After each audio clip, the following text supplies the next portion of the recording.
this talk as diagnostic approach to pancytopenia, a case-based learning. I bring you greetings from my department and institute, JIPMER.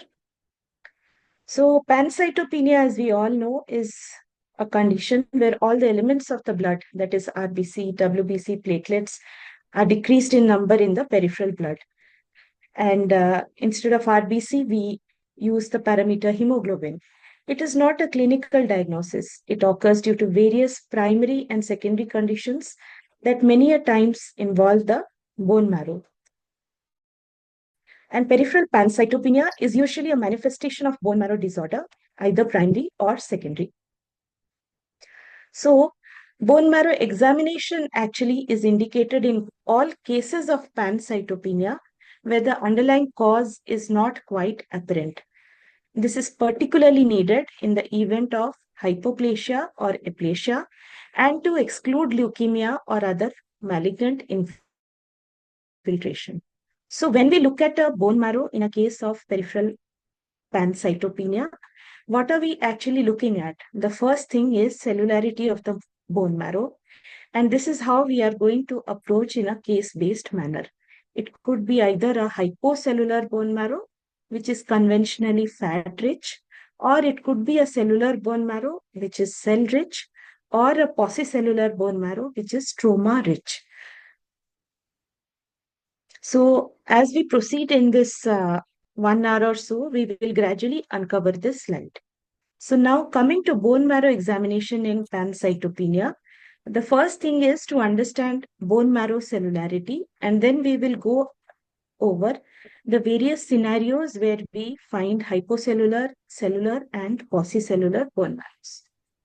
So coming to cellularity of the bone marrow, as we all know, the active marrow sites in the neonate is almost the entire skeleton which contracts centripetally. So in an adult, the active marrow sites are confined to the mid-axial skeleton and the upper part of the appendicular skeleton. And cellularity of the bone marrow is typically expressed as the proportion of hematopoietic tissue divided by hematopoietic plus adipose tissue. And some places they express it as the entire biopsy. And as we can see from this graph, the bone marrow cellularity declines with age. In infants, a cellularity of 80% is normal, while in old age it is 30 to 40%. So, except in extreme old age, cellularity of less than 20% is likely to be abnormal, and so is cellularity more than 80% in those above 20 years. So, these are some of our cases from routine reporting picked up, which showed cellular active bone marrow in varying age groups. Here we can see a 18-year-old with 80 to 90% cellularity. This is a 36-year-old on the right side, which shows 60 to 70% cellularity, and 61-year-old with 30-40% cellularity. So when we see a marrow, the subcortical area is generally hypocellular, so it is not a good area to assess cellularity. Hence, it is important to have an adequate length of bone marrow, which is typically 1.5 to 2 centimeters. There is some shrinkage during processing, and it should have at least 5 to 6 well visualized intertrabecular spaces. So the assessment of cellularity is best done on the bone marrow biopsy. However, initial assessment can be done in a good particulate marrow, undiluted bone marrow aspirate. So here we can see on one side we have fat-rich hypocellular particles, and on the other side we have hypercellular particles. So now coming to the scenarios of pancytopenia with hypocellular bone marrow. So as we understand hypocellular bone marrow, the proportion of hematopoietic tissue is less. So these are cell poor and these are fat-rich marrows. So let us begin with some cases. This is a case one is a 28-year-old male with exertional dyspnea and gum bleeds off and on for 3 months. There is no significant past history. On examination, there is marked pallor, patient is febrile, and no organomegaly. The peripheral smear and CBC shows hemoglobin 3, TLC 1400 with platelets 22,000. Reticulocyte count is less than 1%. No abnormal cells in the peripheral smear, and it is a lymphocytic preponderant smear with ANC of 280 per cubic millimeter. So without much ado, since it's a case of pancytopenia, a bone marrow was done, and here we have hypocellular particles, hardly any hematopoietic cells. The cell trail show plasma cells, lymphocytes, mast cells, but mark paucity of hematopoietic, normal trilineage hematopoiesis. Iron stores are increased on pearl stain, and biopsy showed a cellularity of less than 5%. There are just scattered interstitial lymphocytes, plasma cells, and hemosiderin-laden macrophages. So this is a case which commonly everybody would be seeing, a case of pancytopenia, no organomegaly, hypocellular marrow, in the absence of abnormal infiltrate and no increase in reticulin fibrosis. There is no doubt in labeling this as aplastic anemia. And usually bone marrow aspirate yields obtainable fat-rich fragments. But when we say that the bone marrow is diluted, it is more of a technical fault. So aplastic anemia, the commonest scenario is acquired, which most commonly would be idiopathic, that is immune mediated, or it could be secondary to drugs, toxins, chemicals, chemoradiation, and infections. And the other group is inherited bone marrow failure. So it is not uncommon to find sometimes benign lymphoid aggregates in a case of aplastic anemia. This was a patient who was on anti-epileptic drugs for a long time and otherwise showed all features fitting with aplastic anemia. And there was this lymphoid aggregate which showed both B and T cells. So now, having seen a garden variety of aplastic anemia, what are the clues to alternative diagnosis or underlying etiology in a hypocellular marrow? So we have to look at subtle differences in morphology, clinical history, and physical findings. So let us see case 2. This is a 46-year-old male with fatigue for 6 months. There is past history of jaundice some years ago, no organomegaly. Hemoglobin 9.5, TLC 2100, and platelets are 55,000. Reticulocyte count is 3% and MCV is 72. So what is odd here? There is reticulocyte count of 3%, MCV is 72, which is not expected in aplastic anemia. And bone marrow aspirate, again hypocellular particles, but some erythroid islands can be easily made out at this power. And then closer look at the cell trails. Here we can see again erythroid preponderance. Iron stores are reduced. Again, not a usual feature. Bone marrow biopsy shows variable cellularity. There are patchy areas of cellularity while other areas are hypocellular. So whenever we have such a scenario of hypocellular marrow or patchy cellularity, prominence of erythroid islands, low iron stores, PNH needs to be investigated, as up to two-thirds of patients with aplastic anemia concomitantly have small clones of PNH, and 30% of patients of PNH have preceding aplastic anemia.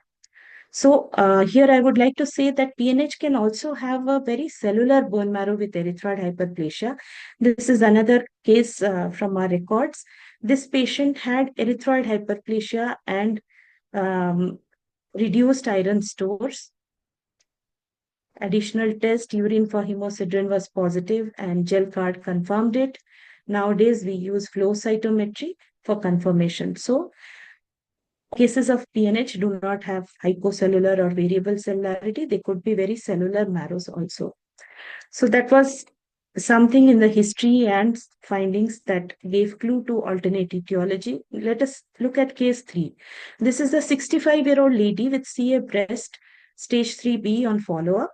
She underwent radiation followed by chemotherapy for 8 cycles. And post third cycle of chemotherapy, there has been incomplete recovery of counts with hemoglobin of 8, TLC of 2600, ANC of 1100, and platelets 26,000. So the clinical diagnosis was pancytopenia, query drug-induced query metastasis. I mean, this was the indication for doing a bone marrow. Marrow aspirate was diluted, but it did show some fat-rich fragments which were wrapped in stromal material, and there were regenerating multivacuolated adipocytes, as you can see here in the lower panel, and few hematopoietic cells. Biopsy was hypocellular, and here you can see in the inset, there are these erythroid islands and other hematopoietic cells, but no metastatic deposit. So this was a case of post-chemotherapy, hypoplastic bone marrow. Now, drug-induced aplastic anemia is more idiosyncratic, whereas post-chemotherapy or post-chemo radiation, the hypoplasia tends to be dose-dependent. So whenever we have a case of aplastic anemia, in case there is a history which we need to elicit to label it secondary aplastic anemia, is drug history, any infections, and occupational, because these are the common causes which lead to secondary aplastic anemia. Drug history, the list is exhaustive.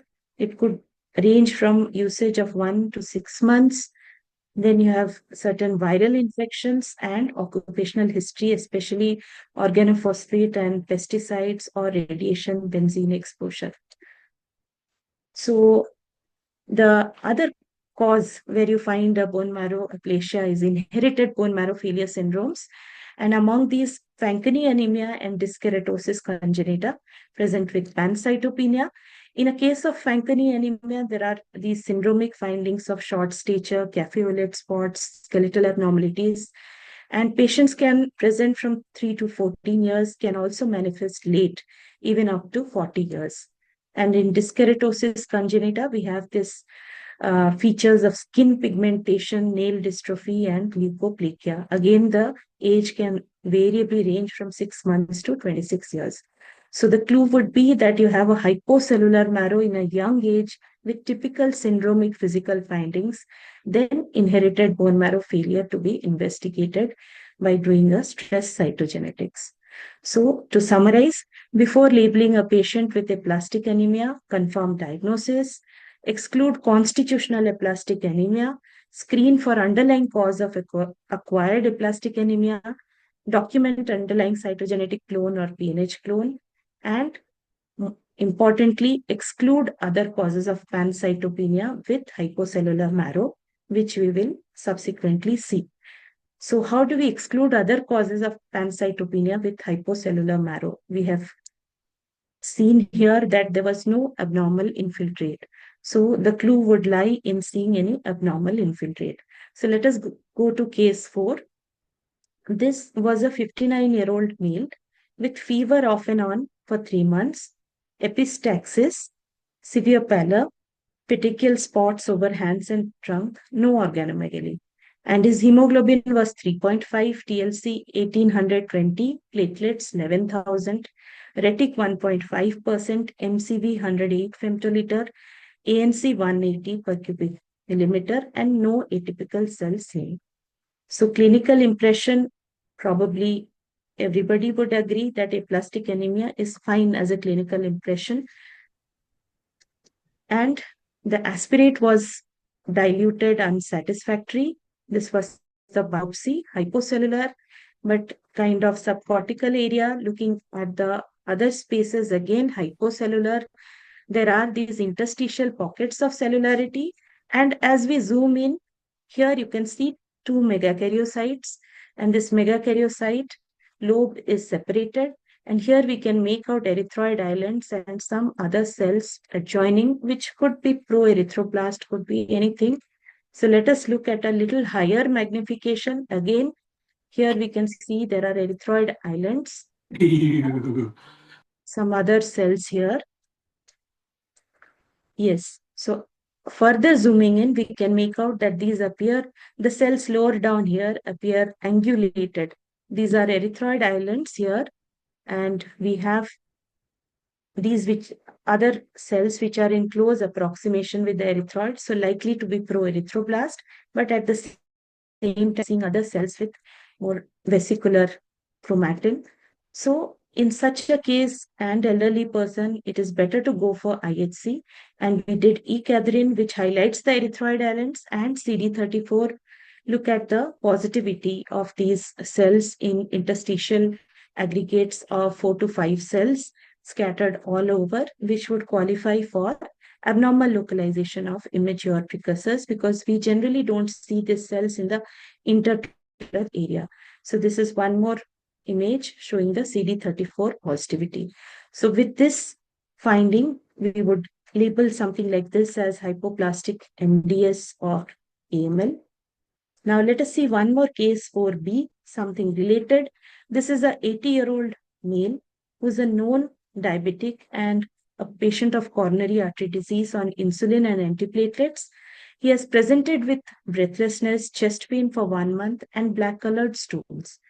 On examination, again, no lymphadenopathy, no organomegaly. And on evaluation, he has pancytopenia, HP 7.1, TLC 1450, platelets 33,000, MCV 110, and retic 0.9. B12 folate are normal, ferritin is elevated, mild transaminitis and indirect hyperbilirubinemia, LDH is 590. So the clinical suspicion was suspected MDS. So actually, clinically, it could be anything. It could be a plastic, MDS. Okay. So what does the peripheral smear showed? It showed pancytopenia and couldn't make out any atypical cells here. Aspirate was not great. Actually, there was a single hypocellular particle and diluted cell trails. But these cell trails showed these kind of abnormal cells here. And we have a lymphocyte for comparison. And more such cells here. You can see the center. There is one erythroid at the corner and some lymphocytes for comparison. And more such cells seen in the bone marrow imprint, around more than just about 20%. So we were awaiting the biopsy. Biopsy was markedly hypocellular. And the central curved part, let us zoom in here, a little higher magnification, just we are seeing some interstitial cellularity. Again, zooming in, there is here a megakaryocyte we can see. And now, zooming in further, we just see this interstitial mononuclear cells. Some more megakaryocytes are visible. Now, it is very difficult to make out exactly whether these are blast or not, but we had already seen these atypical cells in the imprint smear. So we went ahead with IHC, and this is CD34, highlighting all those interstitial immature cells. This is a more zoomed in part, and CD117 also highlighting the same interstitial scattered and clusters of immature cells. Since we had already got more than 20%, we called it hypoplastic AML. Now, so the clue was that both were hypocellular bone marrows. They had patchy interstitial cellularity, but it is very important to pick out this increase in immature cells. And sometimes you may get 1 or 2 immature cells in the peripheral smear. Sometimes, as we saw these two cases, it just presented with pancytopenia. Sometimes there may be organomegaly, but both the cases I showed had no organomegaly. So it is important to suspect or at least do a CD34 when you feel that you are seeing immature cells. In aplastic anemia, you would be seeing mature lymphocytes and plasma cells. So these are cases of hypoplastic or hypocellular AML or MDS. Now, around 10 to 15% of MDS and 5 to 7% of de novo AML are known to be hypocellular, where there are various definitions, but generally accepted is that cellularity is less than 20% in the tryphin biopsy. So we have been discussing these terms. So once again, let us just refresh the connotation of these terms. Aplastic essentially is a disease entity, but it would be better to call it bone marrow aplasia than aplastic anemia. Hypoplastic is actually a qualifier for a disease. At the same time, it gives a hint about the type of bone marrow which is suppressed. But hypo and hypercellular are morphologic terms. They qualify the bone marrow cellularity. So I feel this should be used when you are seeing either good marrow particles or in the biopsy. But when we say paucicellular or cellular, paucicellular is a morphologic term, and I generally use it in the biopsy to indicate stroma-rich and cell-poor marrows. But we do non-committally use the term cellular, richly cellular, or paucicellular in the bone marrow aspirate and imprint smears, where it is generally more on the qualifying the quality of the smears and quantity of the cells rather than the actual qualifier for bone marrow cellularity. So to summarize this first part, we just now discussed about hypocellular bone marrows or fat-rich bone marrows as causes of pancytopenia. We saw aplastic anemia, PNH with variable cellularity, hypoplastic MDS, AML, post-chemo radiation myelosuppression.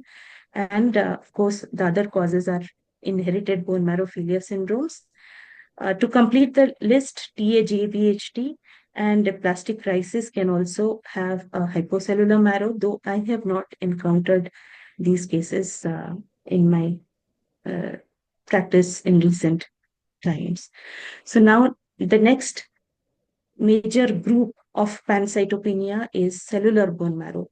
So as the name I have given to this group, it is cell rich. It could be normocellular or hypercellular. So how to go about these cases? We can divide it as bone marrow involvement in deficiency or systemic disease. Either the bone marrow could be reactive or involved, or let us divide it as primary bone marrow disease or infiltration by hematolymphoid neoplasm. So in such cases, it is very important to look carefully at the cellular composition, whether normal or abnormal. So let us go to the first part, that is bone marrow involvement in deficiency or systemic disease. And this is a diverse group with several underlying etiologies. The clinical context is very important. This is case 5, 29-year-old male, progressively increasing fatigue and body pain for 3 months. On examination, mild hepatosplenomegaly. And this is the peripheral smear picture. There was pancytopenia. There are macrocytes, macrovalocytes, some teardrop cells. There is one hypersegmented neutrophil and a nucleated red cell, which looks like a megaloblastic erythroid. And when we went to the bone marrow, there is megaloblastic erythroid hyperplasia. We can see the nice seed-like chromatin in the erythroid. There's one megakaryocyte here, and there is no abnormal infiltrate. Again, another image, some karyorhexis here. The myeloid metamyelocytes look bigger or giant, but not as classic as you would see in other cases. Iron was normal. And this was the biopsy. If you just see a case of megaloblastic anemia, actually the biopsy can resemble acute leukemia. But the clue is that there are so many erythroid maturing elements interspersed that you can get a clue. So this was actually an old case. So in a clear-cut picture of megaloblastic anemia nowadays, we hardly do bone marrow and directly advise a trial of hematinics. Then this is a 36-year-old lady with splenomegaly, and bone marrow was done for peripheral pancytopenia. The marrow was nicely cellular and reactive. So can we attribute this to hypersplenism? We actually commonly get this kind of bone marrows where there is a splenomegaly and pancytopenia. So what is hypersplenism? This term was introduced in 1907 by Schofford. The criteria for diagnosis includes 4 features, that is cytopenias of more than equal to 2 lineages, compensatory bone marrow hyperplasia, so you tend to get a active cellular marrow, splenomegaly, and improvement or resolution of these findings after splenectomy. Now, it is called primary hypersplenism when there is no etiologic factors for splenomegaly, and secondary hypersplenism when splenomegaly is a result of another recognized condition like portal hypertension or infiltrative process. So primary hypersplenism is a diagnosis of exclusion. It should be made only after very thorough search has been made for a specific etiology. Now come to case 7. This was a 40-year-old lady who was known PLHA for 8 years on antiretroviral therapy, and she presented with complaints of breathlessness on exertion and bilateral lower limb swelling for 2 weeks. And there is abdominal distension with left sided abdominal pain for 1 month. So she has pallor and pedal edema. We just saw the complaints. And there is massive splenomegaly. So she has presented with abdominal distension. There is no lymphadenopathy or hepatomegaly. And peripheral smear showed pancytopenia. Bone marrow aspirate was unsatisfactory, diluted, but the cell trails showed these kind of cells. These are actually histiocytes, but please just note that the histiocytes have a bubbly, foamy cytoplasm with varying sized multivacuolated droplets. And here you can see some platelets sticking close to it. So these are the cell trails. So whenever you're looking for anything to do with histiocytes, it's always important to look at the cell trails. Imprint smear showed the same kind of histiocyte here. You can see there are two here. There's a megakaryocyte, and on lower and upper part, we are seeing these histiocytes and other reactive cells. And as we zoom in, here there is a bare megakaryocyte nuclei, and the same foamy, bubbly vacuoles that we are seeing are also lying in the extracellular space. Now, as we zoom in further, we can see that these are taking some linear configuration as if these are negative shadows of some bacilli. So this is one more picture in oil immersion showing this foamy multivacuolated macrophages and the same foaminess lying extracellularly. So we went ahead and did a AFS, and it was teeming with positive for the AFS. And this was how the bone marrow looked like. And this is the biopsy. We favored a atypical mycobacterial infection. These bacilli were actually long, slender, and non-beaded. And the patient expired. Post-mortem liver and spleen cores were sent, which showed similar findings. So this was a case of pancytopenia, but the patient had all this atypical mycobacterial infection. So one more case 8, a 1.5-year-old child with progressive abdominal distension, hepatosplenomegaly, peripheral smear pancytopenia, bone marrow aspirate is a giveaway. We can easily make out this large cells which are having an eccentric nucleus with fibrillary cytoplasm. And needless to say, these are Gaucher's cells, so storage disorder, and biopsy shows these pale areas which are actually the infiltrate of Gaucher's disease, so storage disorder. So these were just examples, but what I wanted to show was these are cellular marrows. So how do we divide them? We could actually have bone marrow involvement like megaloblastic anemia, hypersplenism, systemic autoimmune disease, certain infections where it's a reactive marrow. Or we could have same infections or malignancies with metastatic deposit or storage where it's an intruder or a involved marrow. Now let us look at some other causes of pancytopenia where there is a primary bone marrow disease or infiltration by a hematolymphoid neoplasm. So here the cellular composition as well as the topographic distribution both are very important. So coming to case 9, this is a 75-year-old male with pancytopenia. Clinically, no lymph nodes palpable, no organomegaly, B12 folate levels are normal. And look at the CBC here. The hemoglobin is 5.6, WBC is 2000 with ANC of 270, and platelets are 10,000.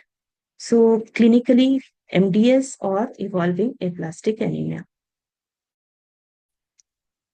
This was the peripheral smear. Actually, there is staining of the cells, but we can see that these are lymphocytes. There's one large granular lymphocyte here, and platelets markedly reduced. Another part, normocytic, normochromic RBCs, occasional NRBCs were there, and WBCs, there's neutropenia, lymphocytic preponderance, no atypical cells, blast discernibly there, but there's one kind of degenerated cell in the cell trail, which looks suspicious, but difficult to say. Looking at this, platelets are markedly reduced. So we went ahead and did a bone marrow because the indication was there, and it was a cellular marrow. The particle is clotted and cell trails were cellular. So here it shows just too many of these mononuclear cells, which at this power actually look lymphoid.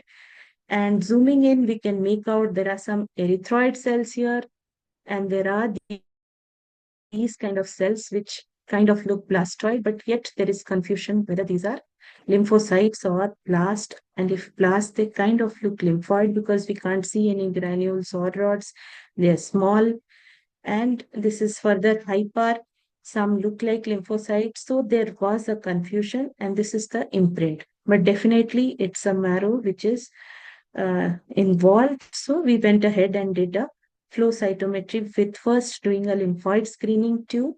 The lymphocytes actually accounted for 5.18% and confirmed with a pattern of reactive T and B cells. But there was a blast window forming, which accounted for 26%, which was positive for 34 and was negative for the lymphoid markers, to our surprise. So we went ahead and did a acute leukemia orientation tube where these blasts were positive for 34 and CD117, the red population here, but were negative for the myeloid associated antigens 13 and 33, and also MPO. So at this point, we were thinking whether it's acute leukemia, yes, whether it is undifferentiated or whether we can ascribe lineage. So when the biopsy came, it was full packed cellular, and consider the age was more, so definitely hypercellular. Zooming in, there is no doubt this all looked like blast here. We did IHC 34117 positive, DDT was also positive. And look at this MPO, the intense stained cells on the right panel above. These are myeloid controls, but you can see scattered cells here which are positive, which are more than 3% here. CD3 PAX5 was negative. So we favored it as myeloid lineage. So what I want to say here is that it was pancytopenia and a packed marrow. There is, so we do get not, I mean, very cellular marrows also presenting as pancytopenia. Case 10, this is 22-year-old male initially diagnosed as CML chronic phase in 2023, and the patient had received dasatinib and has now come with paraplegia. He had an assessment outside, and that there was some deposit in the L5 vertebra. Now he has presented with pancytopenia, and there's a dry tap on the aspirate. So what are his counts? Hemoglobin is 6.4, WBC markedly reduced 140 with ANC of 50, and platelet count is 1. So markedly very severe pancytopenia. And this is the peripheral smear. And on very careful search, we could find one abnormal cell hanging around more towards the body of the smear because the RBCs look like an artifactual relay here. And as I said, the aspirate was dry tap. Imprint was also acellular. So it becomes very frustrating to see these marrows, but definitely it is something that you should await the biopsy for. So when the bone marrow biopsy came, it was in two linear cores. One of the cores, all the cells just had outlines with no nuclear morphology made out on the right panel. And on the left side also, we can see similar bone marrow morphology, except for this pocket of cellularity with one artifactual line here.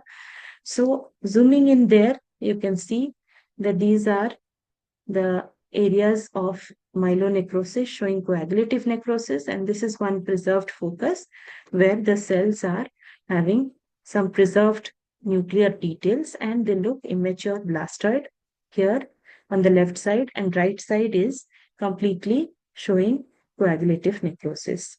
So we were left with no choice but to attempt IHC, and sometimes, and IHC does help even in a case of necrosis because there is a transition of the cells to necrobiosis, and sometimes antigenicity is preserved. But in this case, all markers 34117, TTT, MPO 379A, 61 were negative. We looked at in the preserved area. Ki67 showed around 50%. We just did it to see that some marker is working. So, in summary, the biopsy showed extensive myelonecrosis, one preserved blast-like cells with circulating blast in the peripheral smear was there. All markers were negative. This patient actually carried an outside report of 34% blast, which was called as acute undifferentiated leukemia with leukemic deposit in L5 vertebra. So, with that clue, we concurred that it could be acute undifferentiated leukemia or a leukemic blast crisis in a CML. So, coming to the next case, 11. This was a 60-year-old female with easy fatigability and anasaka for 3 months. Hemogram showed pancytopenia with high MCV, and patient received parenteral vitamin B12 supplements for 3 months with no improvement. So clinically, marrow done the second time for a suspected MDS. And what does the peripheral smear show here? There is macrocytes, ovulocytes, elliptocytes, teardrop cells. So yes, with this picture, megaloblastic anemia was given in the first time. And this is the repeat marrow after 3 months. We can see here nicely cellular bone marrow. And at the lower part, we can see a giant erythroid, multinucleate erythroid. And there are these kind of cells. They look immature. Are these erythroid blast? Let us zoom in. And here we can see in the lower corner, this erythroid island is there. But as we see here, a little above in the middle part, we are seeing blast. These are not erythroid. They are not roundish and they don't have enough blue cytoplasm. So, a further higher magnification showing that these are blast. Yes, there is florid erythroid hyperplasia, megaloblastic erythroid hyperplasia, but there are blast. And this is from the bone marrow imprint showing blast along with florid erythroid hyperplasia. And on careful look, there is a hypolobed megakaryocyte, and adjacent to it are blast, and surrounding it are these erythroid cells. So, yes, one more look here, we can see the blast and the megaloblastic erythroid with binucleation there. So we did PS and SPB. SPB was positive in this blast, PS negative. There were 16% of these cells. So we favored diagnosis of MDS excess blast 2 and advise cytogenetics and molecular study. And flow cytometry had also been done, which showed blast of 13% blast window. And these were positive for HLA-DR, negative for 34, positive for MPO and 33 and 117. So this was the biopsy. And here you can see richly cellular, hypercellular biopsy. We can make out the smaller erythroid, but otherwise all the cells look vesicular. Whether these are erythroid or all are blast or how to make out, we need to do IHC. There are some interspersed megakaryocytes here. So look at the E-cadherin. It is highlighting the erythroid islands because we had seen that there is megaloblastic erythroid hyperplasia. 34 was negative, like in flow, but we did it to reconfirm. 117 was weakly stained, but it did stain some of the blast interstitial, and MPO was positive. Generally, MPO in myeloid controls would be much more granular. These clusters, especially seen on the right side, these are blast. This could be a myelocyte. And CD61 highlighted the hypolobed megakaryocytes, so confirming that this is MDS. So we looked back at the previous bone marrow, which was done 2 months back and reported as partially treated megaloblastic anemia. And this is how it looked. Much more florid megaloblastic erythroid hyperplasia. It's quite easy not to find the blast here, but yes, in the lower part, one cell does look odd. Again, I carefully searched. So there is a hypolobed megakaryocyte and just above it, a blast. The rest are erythroid here. And again, a giant erythroblast, but on one side you have a erythroid lower down with blue cytoplasm, the other side is a blast. So, so, uh, the message is that if there is no response in a megaloblastic anemia or any odd features, what we need to suspect is a myelodysplastic syndrome. So coming to case 12, so what we saw up to now are three cases. One was a acute luke with a packed marrow, one was a acute luke with myelonecrosis, and another MDS, all three with pancytopenia. Now, coming to case 12, this was 57-year-old male with generalized lymphadenopathy of 8 months duration. He has loss of weight, dyspnea, easy fatigability, and worsening symptoms for 2 months. He had been sputum positive and was on ATT but not responding. FNAC was attempted from the lymph node and showed reactive lymphoid hypoplasia. Currently has pancytopenia, HB 4.7, TLC 3000, and platelets 11,000. Bone marrow aspirate was cellular reactive. So still, biopsy would be very important considering that this patient has generalized lymphadenopathy, and this is how the biopsy looked like. So if you can see here in the center, it's very busy looking, and these are actually all lymphoid cells. In contrast, just lower down, you can see two erythroid islands where the cells have a halo around them. The erythroid cells tend to have a halo and are much more darkly staining. But what we have here in the center is a lymphoid aggregate. But importantly, this lymphoid aggregate is not well defined. Permeative edges because we can't make out where it is ending. So it seems to be merging imperceptibly. And this is just a zoom in of that. On one side, we have the same two erythroid islands that I was trying to focus on the right side. And here on the left side is the part of the lymphoid aggregate. And at other places, this lymphoid cells showed a clearing of the cytoplasm. We went ahead, did immunohistochemistry, CD3 was positive, and as I said, this lymphoid aggregate, a part of it is shown on this corner here, and it is merging with the interstitial scattered cells. 4 was weakly positive, 8 was scattered like reactive or CD8 positive cells.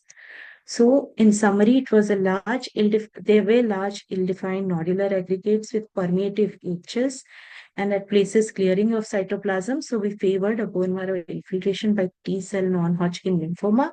Subsequently, lymph node biopsy showed PTCL NOS. Something related, another case 12B. This is a 43-year-old lady with fever and abdominal distension for 10 days. On examination, there is pallor and moderate hepatosplenomegaly. Ascitic fluid cytology showed lymphoid-rich effusion, and enlarged nodes are noted in the bilateral inguinal region. CBC showed pancytopenia with normocytic normochromic anemia, ferritin and B12 are normal. So to summarize, there is hepatosplenomegaly, there is ascites with lymphoid-rich effusion and nodes.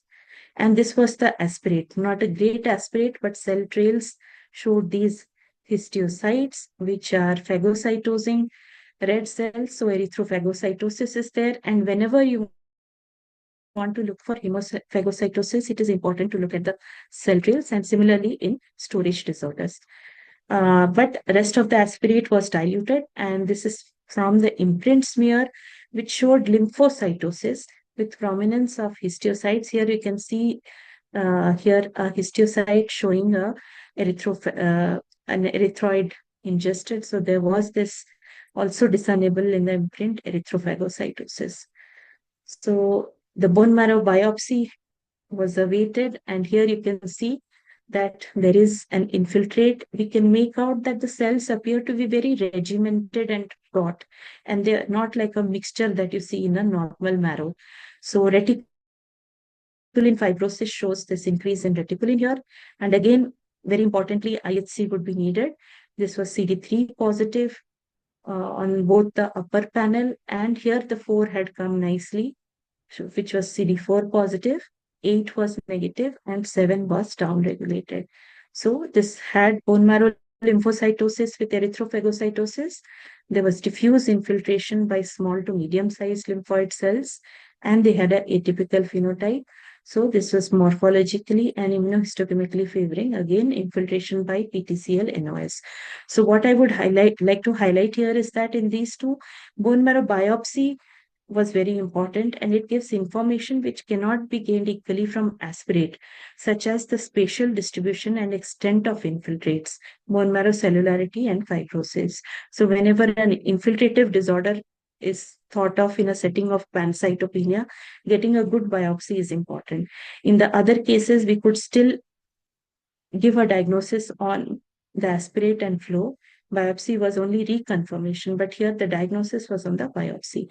Another related case, 13, a recent one, a 68-year-old male presented with fever and altered sensorium, pancytopenia with HP 6.8, TLC 2800, and platelets 88,000. Aspirate was clotted, cell trails were diluted, imprint was cellular, and this is how the imprint looked like. You can see there are some prominence of histiocytes, and some look like they have some debris here. There's one more histiocyte here and a large nucleus, but very difficult to make out anything on an imprint could be. One more picture from the imprint. There are these scattered lymphocytes. There is a histiocyte again with evidence of erythrophagocytosis. So await the biopsy, and this is the biopsy picture.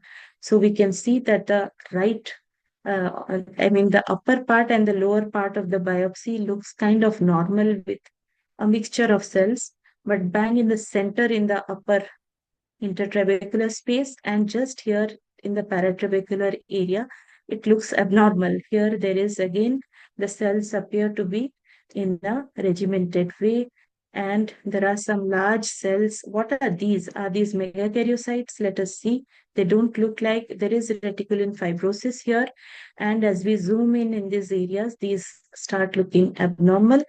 Further on, we can see that these are not megakaryocytes. These are atypical lymphoid cells, large atypical lymphoid cells with prominent inclusion like nuclei.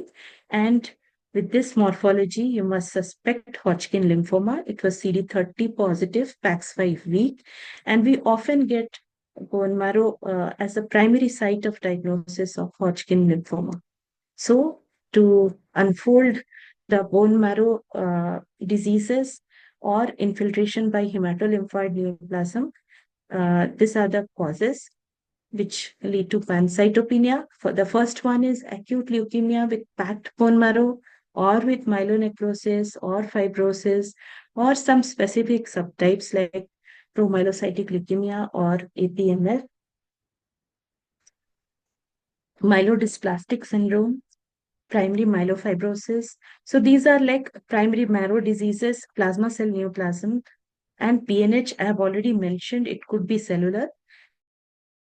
And then you have a host of infiltration, lymphoma infiltration.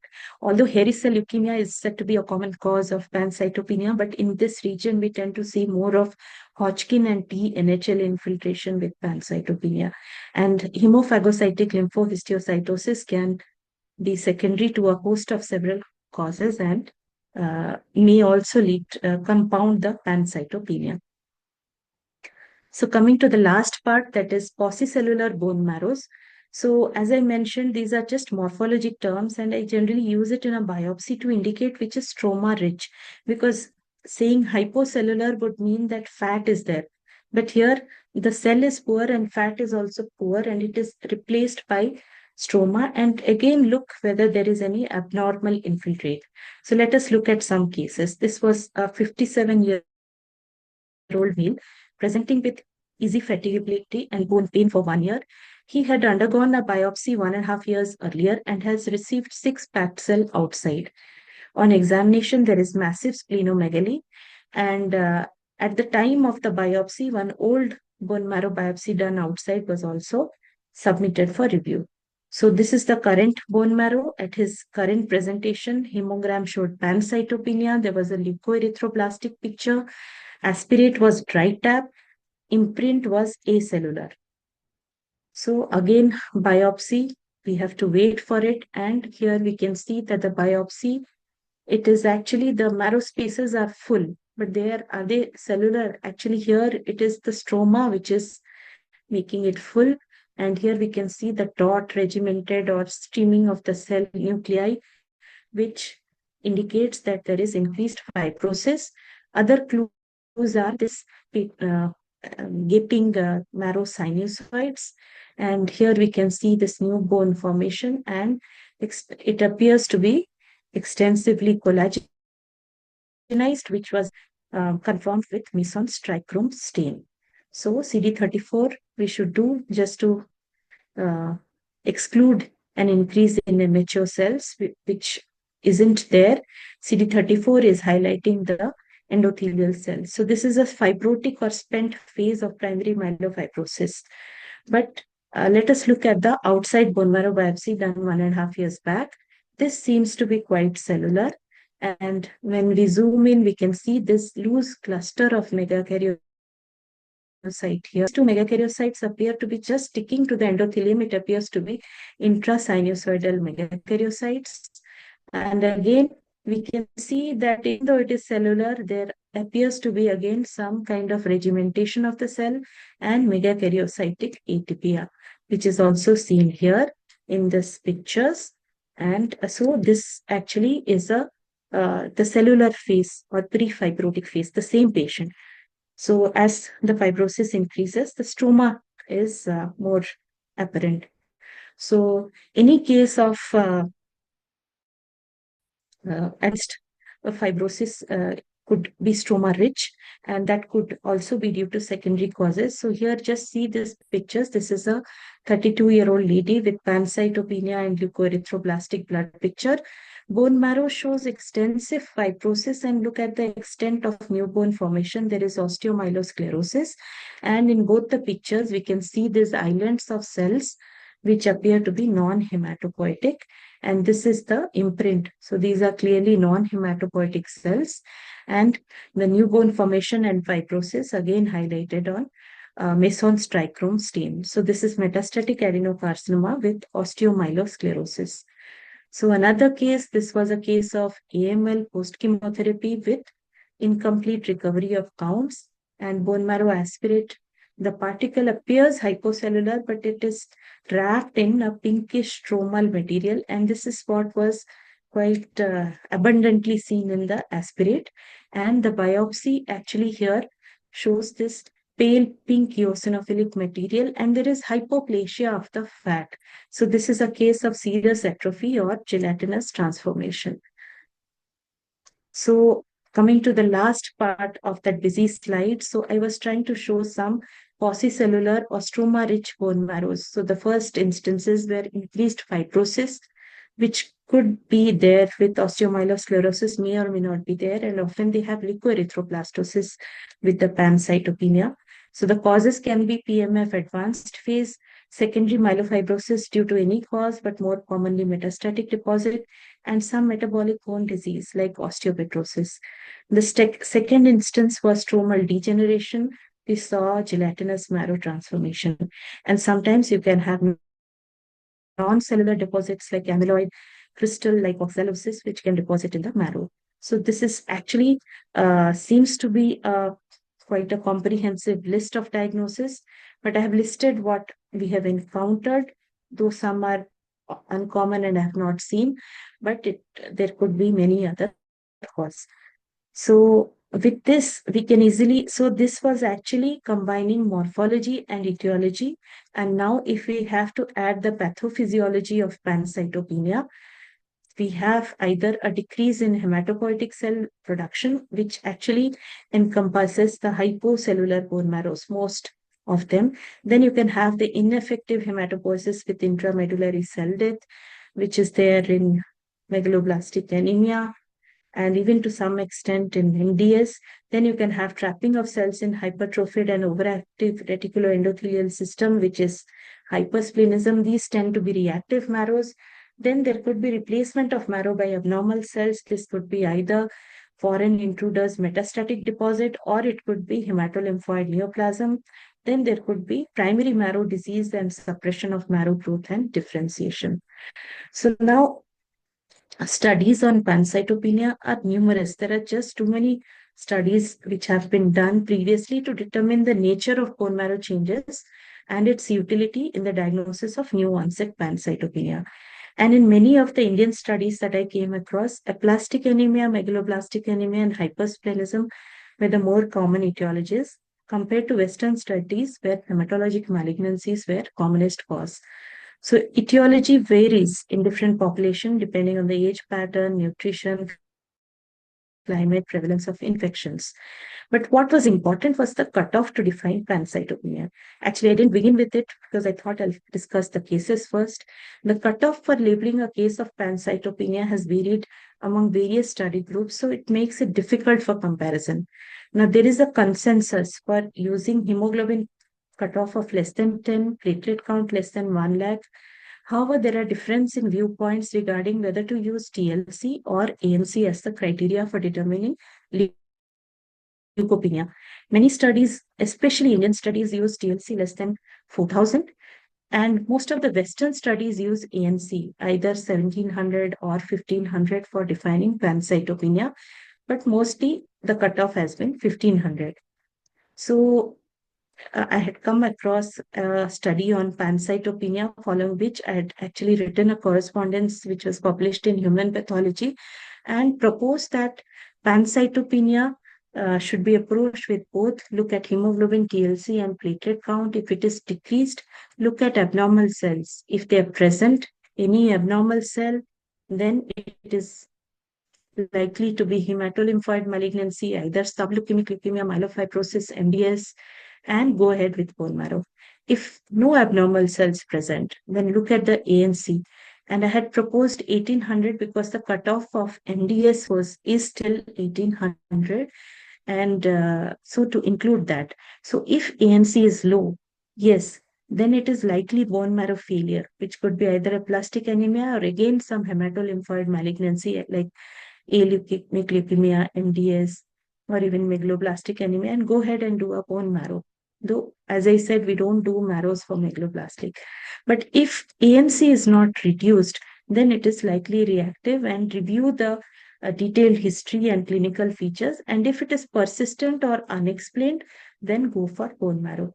So subsequently, one of our students, Dr. Amrita, under the guidance of my colleague, Dr. Devdatta Basu, had done this thesis on cases of pancytopenia over a 20-month period. She had analyzed 503 cases and categorized them category 1 based on the traditional cutoff taking TLC and category 2 taking ANC, but she included TLC 4,000 to 11,000 because those with the low TLC would have already come here. And in the category 1, she had cases where 94 were diagnosed on peripheral blood and 319 on bone marrow aspiration and biopsy. And in this, there were 90 cases. In all the cases, biopsy was done. And what did she find? The cases where it was only PS review was done, pancytopenia, the commonest cause was megaloblastic anemia. And other causes like TIC, sepsis, and look at the TLC here and the ANC. So all of the ANC is more than 2000. And when we go to the bone marrow biopsies, where the TLC was low, she has also taken ANC low, both the categories she has put here. So here we can see hematolymphoid malignancy because all hematolymphoid malignancy has been clubbed, accounted for a quarter of the cases, followed by reactive marrows and aplastic anemia. And here you can see that the uh, mean TLC here it's high because she has included this also in the average, but you can see the ANC is lower here. So she tried to do a ROC curve to see which ANC actually predicts a bone marrow failure versus a reactive marrow and found a TLC of 1200 with 70% sensitivity and specificity. So what I wanted to highlight here is that pancytopenia is a common hematological problem encountered in day-to-day practice and is a common indication for bone marrow examination. And in addition to the conventional parameters of hemoglobin, TLC, and platelet count, ANC is also very important, with lower values observed in marrow failures like aplastic anemia or hematolymphoid malignancy, necessitating bone marrow examination for confirmation. And cellularity is the most important. Age as adjusted is the foremost important parameter, followed by cellular composition. in the evaluation of bone marrow, because as I said, the first thing is to look whether the marrow is hypocellular, cellular, or paucicellular. And in cases of dry tap or a diluted bone marrow, biopsy supplemented with ancillary test is indispensable for a conclusive diagnosis. So with this, I thank you all those who have attended and listened to this talk. Usually dedication is given at the start, but I have chosen to keep it at the end. And this talk is dedicated to all my residents. Teaching home has been the greatest learning experience for me. My special thanks to Dr. Devdasta Basu, my former colleague who was a former professor in Chipmar and now in MGMC, for sharing some of his slides, and he shares similar passion with me for morphology. And before I sign off, I pay homage to Dr. Sambit Mohanty, a brilliant pathologist, and he was my SR when I had joined as a JR, and he had introduced me to the world of morphology. Unfortunately, he lost his life a couple of days ago, so I just remember him fondly for introducing me to the beautiful world of pathology. Thank you all for this patient hearing. If there are any questions, I would be happy to take. Yes, Dr. Tufan here. Dr. Rakhi, thank you very much for this wonderful lecture. I think the case-based discussion has become really very great, and you cover all the aspects of the pancytopenia, how the step-by-step we can diagnose. So I think it is really the very good lecture, and the resident has enjoyed it. And I think it will be the very practical, and people can follow it in day-to-day clinical practice. So on behalf of the SSBT Secretariat, I really thanks to you for your effort for delivering the lecture on this the pancytopenia case-based approach. Over to Dr. Rakhi. Thank you, Dr. Tufan. And yes, it was actually a good forum you provided. And if the participants have any questions, you can ask.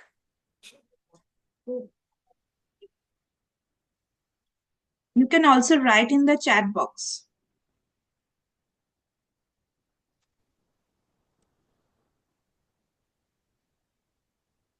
If anyone has any question, you can write in the chat box or you can ask directly to ma'am.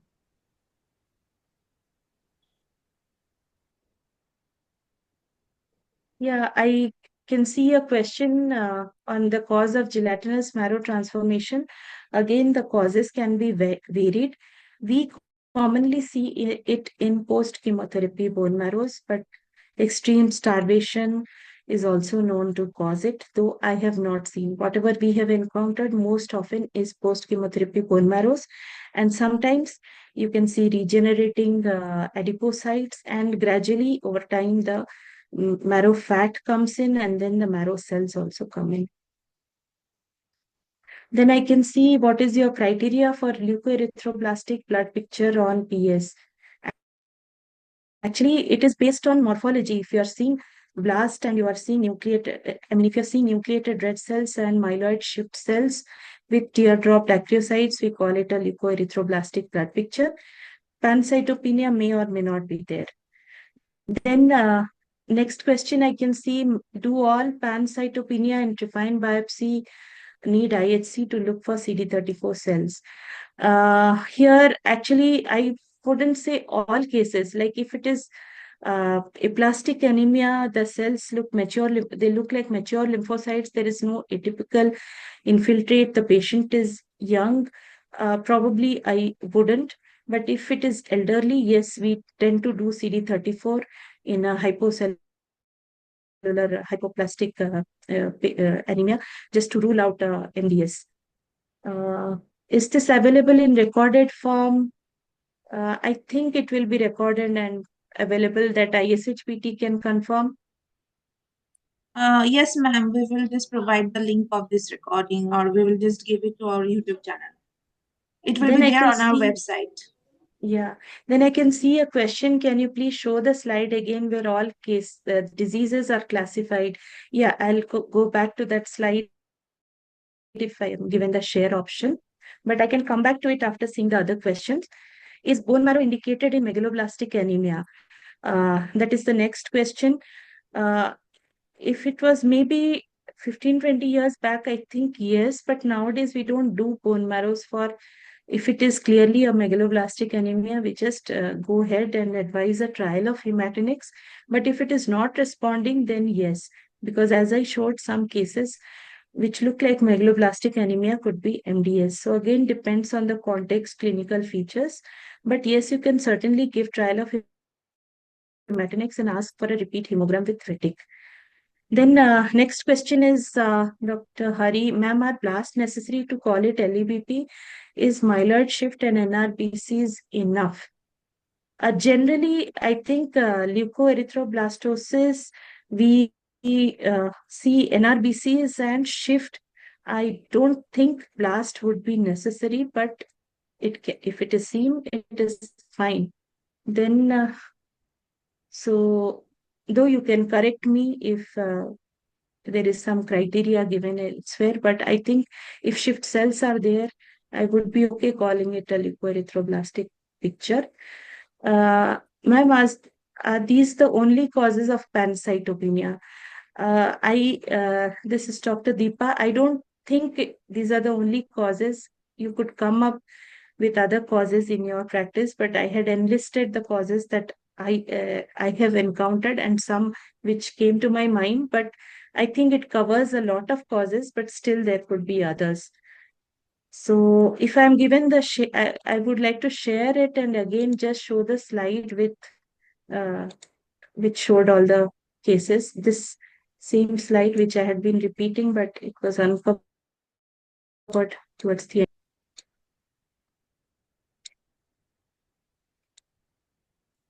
Okay, it will just take some time to load. So is it visible? Someone had asked to show this slide again. Is it visible? Yes, ma'am, it is visible. Okay, okay. I can hold it here and Yeah. though now I can't see the chat box. So if there are any questions on this, I can answer those. Otherwise, I could stop sharing it and take the questions. So this is actually just kind of trying to uh, join morphology and etiology, though the stroma rich, these are not actually all are not etiology. This could be seen in any other cause, like advanced cause, like say uh, stromal degeneration, gelatinous marrow. It's not a disease entity in itself. It's not an etiology in itself, but it's a change. Similarly, fibrosis can be seen in myelofibrosis, either primary or secondary. But some of them are disease entities. So it's like trying to, because when we see, we are seeing morphology and trying to make the diagnosis. So our approach is based on morphology. So can I stop sharing and look at the questions again? Yes, ma'am. Thank you. Thank you so much. Yeah, there are some more questions here. I'll quickly answer them. When to suspect screen for PNH clones whenever seeing pancytopenia? Again, as I showed, suspect pancytopenia. That I had shown a case. There was a history of jaundice in the past. MCV is low and iron store is low. Retic is on the higher side in a pancytopenia. There you must suspect PNH. And again, when to suspect PNH after ruled out other causes? Yes, when other way to suspect PNH is when you are, these were peripheral smear findings in the biopsy. If you are seeing variable cellularity, or you are seeing a cellular marrow with erythroid hyperplasia, and you have ruled other causes, you can screen for PNH. PNH can be there with aplastic anemia with MDS. A clone can be there. Okay, we have, thank you. Shilpi has written an excellent lecture. Thank you so much. Shift to left and nucleated RPCs are sufficient to call leukoerythroblastic. Thank you for confirming. And this blood picture can be because of many causes. Yes, absolutely. Leukoerythroblastic picture can be due to many causes. But it indicates a significant marrow pathology, often fibrosis or infiltrations. It may or may not have pancytopenia. Then there's one question, hypoplastic MDS and aplastic anemia, how to differentiate? Is cytogenetics needed in all cases? So as I showed, aplastic anemia and hypoplastic MDS clinically both looked same, both had pancytopenia, no organomegaly. Most importantly, look at whether you are seeing immature cells. If you have seen it on the aspirate, look carefully at the biopsy, but if you have not seen in the aspirate and the biopsy interstitials, the cells look more vesicular and immature looking rather than mature lymphocytes, you must suspect. But if it's an elderly atypical findings for a plastic, go ahead, do 34 and 117. And if you're seeing immature cells, then you must think of hypoplastic MDS. Yes, cytogenetics would be important, but that would again entail a repeat bone marrow biopsy. If there is facility, yes, it can be done to confirm. So thank you all. I think we have covered all the questions. And if there are no more questions, can we close the session? Yes, ma'am, I think we can close the class. Thank you, ma'am, for taking Thank you this so much. interactive class. Thank you all for joining. Yeah, thank you. Thank you, ISHPT, once again for this forum. And thank you to all the participants who took time out in the evening to join me in this talk. So it was just experience sharing. So hope to see you all some other time, Okay. either virtually or in person. Thank you. Yes, ma'am. Okay, thank you. Bye all and good night. I can see Dr. Amrita here. So is that you, Amrita? Thank you for joining. And the study I showed was done by Dr. Amrita. Good evening, ma'am. It's so nice to hear you, ma'am. Thank you, Amrita, for joining. Thank you, ma'am. Thank you. It was So your nice. thesis work where you had analyzed so many cases of pancytopenia. Yes, ma'am. Yes. I see that you remembered me, and I'm very grateful and thank you so much, ma'am. Bye-bye. Bye. Bye. Bye, ma'am. I'm just ending the meeting here. నేను next స్నానం చేయించలేదని